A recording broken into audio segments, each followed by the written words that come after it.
Hey y'all, bit of a longer one for you. I have been on T for about 24 days, so let's recap the first month. So let's start with the elephant in the room. Let's start with the most noticeable change, my voice. Around week 2 and 3, it really started to hurt. This hurt like I had really bad laryngitis. I had to take sore throat lozenges, sore throat spray, nothing helped. I think I ate soup for 3 days. It was pretty bad. It hurt really, really bad.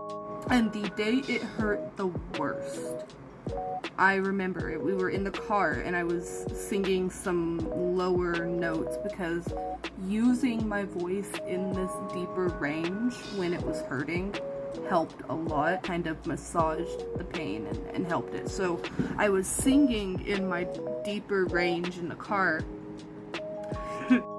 and then all of a sudden, like, I tried to hit a high note that was like thrown in there and my voice just stopped.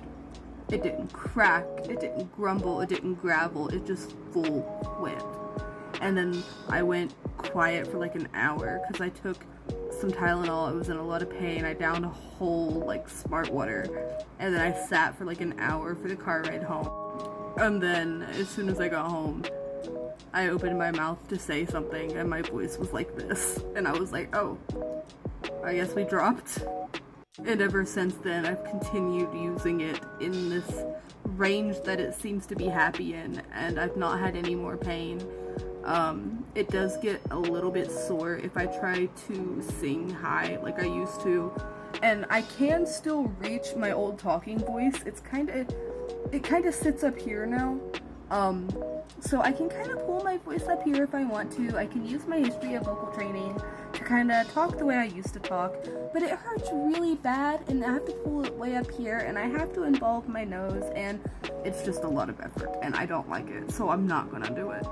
I'm happy with where my voice is at right now and I'm not mad about it. Next on the list, I'm always horny and always hungry. Those two things are very true. Horny and hungry all the time. Hair growth, I haven't really noticed a lot, but I do have PCOS, so I grow hair anyway. That said, I have noticed more growth. So like I'm getting more ingrown hairs in places I didn't usually get them, like my under breast, my groin. I've got a really bad hydradenitis suppurativa flare in my groin right now because of all the ingrown hairs. That is a pain in the neck. Quite literally. Let me show you.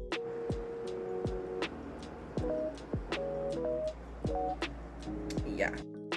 That said, let's talk about some of the more positive things, like one of my goals, bottom growth. I'm going to try to be as technical about this as I can so I don't get this taken down. But originally I was in like a downward position, and now it is kind of in a more forward position, so it is protruding like an itty bitty bit, but it's not protruding the labia majora yet. Most of that growth in that first month was all of that enlargement and engorgement and growing. So right now it doesn't really change erect versus flaccid. It doesn't change aroused versus not aroused. It might get a little like tighter, but you know, we're not in any kind of place where there's a significant amount of growth. So even though I say I've had about an inch of growth in a month, it's mostly just enlarging what was already there and not actually growing more. But I'm hoping to see some of that in the coming months. Yesterday, I was on a video call with my mother, and she said that she's noticing a change in the way my face shape is. So, like, she said that when I was on the call with her, she could tell that I'm getting some of the fat redistribution in at least my face, neck, and shoulders. So, that's really cool that, like, somebody else is kind of noticing the changes that I'm not. Because I haven't noticed my face change. And if I'm honest with you, talking right now, looking at myself in the camera, I don't think my face has changed, but my mom does, and so that's kind of cool. Because fat redistribution is another one of my goals, so hell yeah. Now, touchy topic, my menstrual cycle. So I have PCOS and a history of loss and irregular cycles and pain in the neck stuff anyway, so that's going to be something very hard for me to track and relay accurate information for other people. However, I will say what's going on with me, and right now I have not had a bleed. I started T while I was bleeding. and I have not had a bleed since, and I am on day 24. So were my cycles normal, I should be expecting a bleed within the coming days. And so I am going into this with the mind of I'm already irregular, so if I don't bleed, that's okay. On my predicted start date, I'll probably take a pregnancy test just to be safe, but like, fiance is on E, I'm on T. I'm not too worried about anything. I don't really think there's much else to cover for the first month. Like, there's not been anything super major other than the voice and the bottom growth. We'll see what the next month brings. I'm very excited.